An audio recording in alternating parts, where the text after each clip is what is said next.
Good morning students, myself Sachin, PhD Mathematics and this video is brought to you by Indian Senior Secondary School Kalayat. तो आज हम 10th class में जो chapter है real number, इसकी जो थर्ड एक्सरसाइज हम कर रहे थे उसमें जो प्रीवियस वीडियो थी उसमें हमने प्रूव किया था कि प्रूव दैट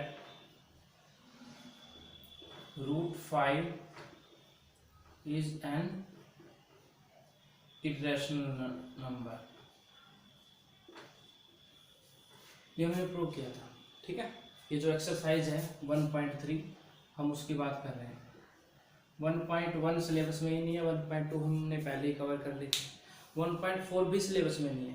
तो जो 1.3 एक्सरसाइज है उसका जो हमने फर्स्ट क्वेश्चन था √5 को हमें प्रूव करना था कि इरेशनल नंबर है, ये हमने पिछली वीडियो में किया था। तो मैं एक बार आपको सजेस्ट करूँगा कि अगर आपने वो वीडियो नहीं देखी है तो एक बार आप जरूर देख लें। ठीक है, चलिए आगे बढ़ते हैं। अब देखो चेंज क्या आएगा, इस स्टेटमेंट में चेंज आएगा। √5 की जगह पर यहाँ पर आपसे √2 बोला जा सकता है, √3 आ सकता है। ठीक है, ये तो क्या होगा कि एक नॉर्मल क्वेश्चन हो गए, मतलब जैसे हमने √5 का किया था वैसे ही बिल्कुल सेम करना है। अगर आपको डाउट हुआ, मैं पहले बता चुका हूँ, अभी बता रहा हूँ, जो प्रीवियस वीडियो है वो जरूर देखें। ठीक है, तो आप फर्क नहीं पड़ता स्टेटमेंट में 3 की जगह 5 आ जाए, 7 आ जाए, कुछ भी आ सकता है, आप इसको ऐसे करना है आपको। ठीक है, अब क्वेश्चन ये है कि जरूरी नहीं है कि ऐसे रूट में ही आपसे पूछा जाए, जरूरी नहीं है कि रूट में ही आपसे पूछा जाए। हो सकता है आपसे पूछ ले कि prove that 2√3 is an irrational number, ये क्वेश्चन आएगा। अब यहाँ ध्यान दीजिए, यहाँ पर हमारे पास एक तो है 2 और एक है √3। 2 इज रैशनल, √3 इज इरेशनल। तो rational into irrational is equal to irrational. अगर आप इरेशनल के साथ मल्टीप्लाई करते हैं रैशनल की तो बेटा आंसर क्या आएगा आपका, इरेशनल ही आएगा। तो ये इरेशनल है। और क्वेश्चन ये है कि आपको प्रूव करना है 2√3 क्या है, इरेशनल नंबर। तो देखो मेथड वही रहेगा जो हमने इससे प्रीवियस वीडियो में √5 का क्वेश्चन किया था उसमें लगाया था। तो आप इसको कंटिन्यू करेंगे हम। जैसे 2√3 को अगर आपको प्रूव करना है कि ये इरेशनल है तो सबसे पहले हम क्या करेंगे, देखिए प्रूफ। बिल्कुल सेम मेथड हम फॉलो करेंगे जो हमने प्रीवियस वीडियो में किया था। Let us assume that 2√3 is a rational number. हम प्रूव करेंगे कि 2√3 क्या है, एक रैशनल नंबर। तो अगर 2√3 रैशनल है then we can write 2√3 as a/b where b is not equal to 0। ये हमने लिखा था। अगर 2√3 रैशनल है तो a/b के फॉर्म में लिख सकते हैं। अगर ये इसका मतलब ये स्टेप क्या हुई, ट्रू। अगर रैशनल है तो ये चीज़ क्या हुई, ट्रू हुई। तो अगर मैं √3 की वैल्यू लिखूं a/, ये 2 नीचे आ जाएगा तो क्या बन जाएगा 2b। तो ये भी क्या हो गया, ट्रू हो गया। इट मीन्स ये चीज़ क्या हो गई हमारी, a/2b क्या है, ये रैशनल है। ये चीज़ क्या बता रही है हमें, फ्रैक्शन में है ना, तो ये भी क्या होगी बेटा, रैशनल होगी। अब देखिए √3 है वो रैशनल है, हमने 2√3 को तो माना था रैशनल है, √3 को तो नहीं माना था ना, 2√3 को माना था हमने कि रैशनल है। √3 हमारा रैशनल आ गया, लेकिन हमें पता है √3 क्या होता है, irrational. But we know that √3 is irrational. It means our assumption is wrong। इसका मतलब जो हमने assume किया था वो क्या था, wrong था। ठीक है, तो assume क्या किया था, 2√3 क्या है, एक रैशनल नंबर है। That implies 2√3 is not a rational number। that is 2√3 is irrational. ठीक है, ये आपका प्रूफ हो गया। अब आप ध्यान दें, आप सोच रहे होंगे कि सर पिछले क्वेश्चन में तो हमने इतना बड़ा किया था, इसमें छोटा आपने किया है। तो बेटा ध्यान दें, आपको ये देखना है कि ये क्वेश्चन आपका कितने मार्क्स का है। अगर ये 3 मार्क्स में या 4 में 5 में बड़ा क्वेश्चन आता है, फिर तो आप वही पैटर्न फॉलो करोगे, वही आपको फॉलो करना है। अगर क्वेश्चन में सिर्फ ये होता √3, फिर तो देखो आपको वही करना पड़ता और कोई ऑप्शन ही नहीं है। लेकिन यहाँ पर क्योंकि मल्टीप्लाई में आ गया 2 इंटू √3 आ गया, तो अगर ये छोटा क्वेश्चन है, 1 नंबर का है, 2 का है, तब तो आप ऐसे ही कर दोगे। लेकिन अगर ये बड़ा आ गया तो कुछ नहीं करना। देखो हमने यहाँ √3 रैशनल था, हमने लिख दिया, वी नो दैट, हमने लिखा है कि हम जानते हैं। उस पर कितना है बेटा, उसमें आपको लिखना नहीं है, आपको प्रूव करके दिखाना है कि √3 क्या है, इरेशनल है। ठीक है, या तो आप इसको अलग से कर दो, या फिर क्या कर सकते हैं, a/2 भी जैसे पिछले में फॉलो किया था हमने, बिल्कुल सेम मेथड से आप इसको कंटिन्यू कर सकते हैं। ठीक है, तो ये था हमारा जो एक्सरसाइज थी हमारी 1.3। इसमें एक क्वेश्चन तो रूट में आएगा आपके पास, एक उसके साथ में मल्टीप्लाई करके आ सकता है। ठीक है, अब कुछ प्लस के भी हैं, ठीक है, वो भी देख लेते हैं। Pause the video and note it down. चलिए क्वेश्चन देख लेते हैं। Prove that 3 + 2√5 is an irrational number. ठीक है, ये आपको प्रूव करना है 3 + 2√5 क्या है, एक इरेशनल नंबर है। तो देखिए हम क्या करेंगे। सबसे पहले let us assume that 3 + 2√5 is a rational number. हमने क्या मान लिया, हमने माना इसको क्या है, ये रैशनल नंबर है। ठीक है, क्यों माना हमने, क्योंकि हम मेथड यूज कर रहे हैं कॉन्ट्राडिक्शन मेथड। ठीक है, तो हमने एज्यूम किया 3 + 2√5 क्या है, रैशनल है। अगर ये रैशनल है, इट मीन्स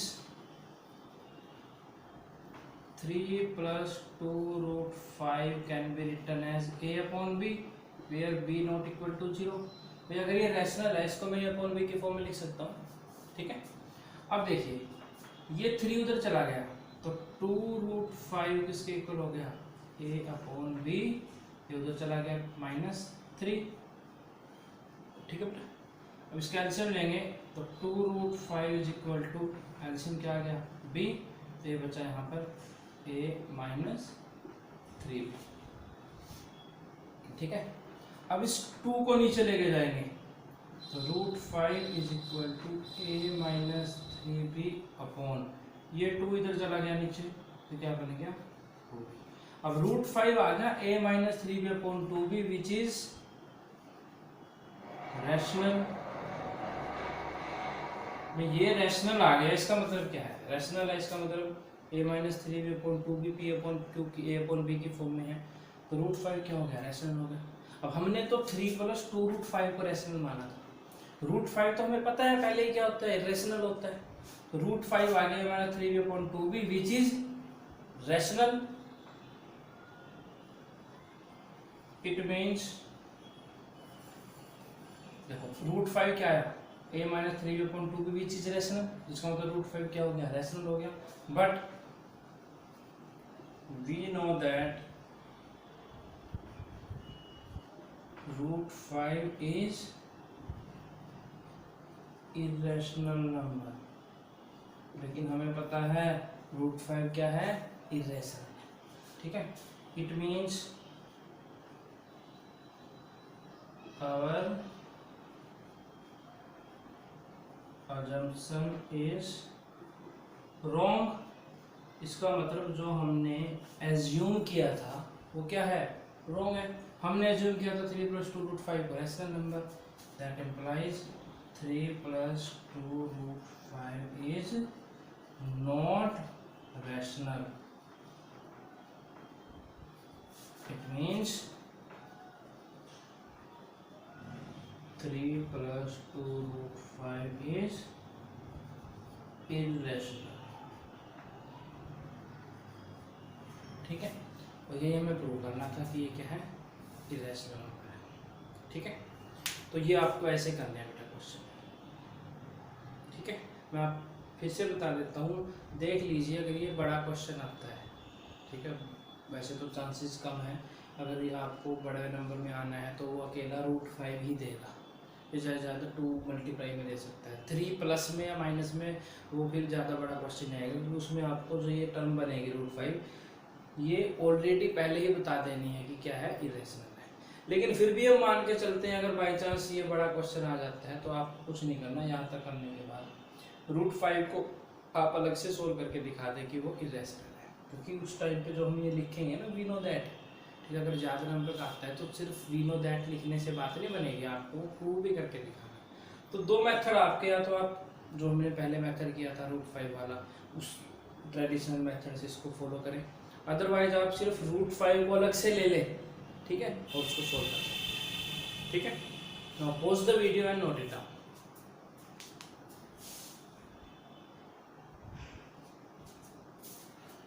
चलिए नेक्स्ट क्वेश्चन देखते हैं, थर्ड क्वेश्चन है, लास्ट है। फिर मान लीजिए क्वेश्चन ये आ जाए 1/√5 इज इरेशनल, ये आपको प्रूव करना है कि ये इरेशनल है, ठीक है। तो फिर मैं बता रहा हूँ, आप ये चेक करें कि ये कितने मार्क्स का है। अगर ये बड़ा क्वेश्चन है तो आप इसको उसी मेथड से करेंगे या बोन भी करके। अगर छोटा आता है तो ध्यान दें, देखो ये रूट में नहीं है, ठीक है, मतलब रूट में न्यूमरेटर में नहीं है, डिनोमिनेटर में है। तो इसमें आप क्या करेंगे, सबसे पहले let us assume that 1/√5 is rational. इसको हमने क्या मान लिया, रैशनल मान लिया। तो अगर रैशनल है तो 1/√5 को किस फॉर्म में लिखूंगा मैं, a/b की फॉर्म में, v0 = 0, ठीक है। अब देखो, या तो इसको आप नॉर्मल तरीके से कर सकते हैं, इसका रेसिप्रोकल कर लीजिए, ठीक है, या तो ये चीज़ आप कर सकते हैं, या फिर इससे भी इजी एक तरीका है कि इसको लिखने की भी ज़रूरत नहीं है, ये भी आपका ऑप्शनल हो गया।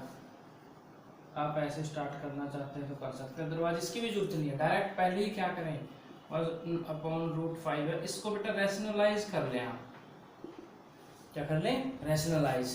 तो √5 से हम ऊपर नीचे मल्टीप्लाई करेंगे, तो 1 × √5 हो गया √5, और √5 × √5 आ गया 5। तो देखिए this is irrational and this is rational, and we know that irrational upon rational is equal to irrational.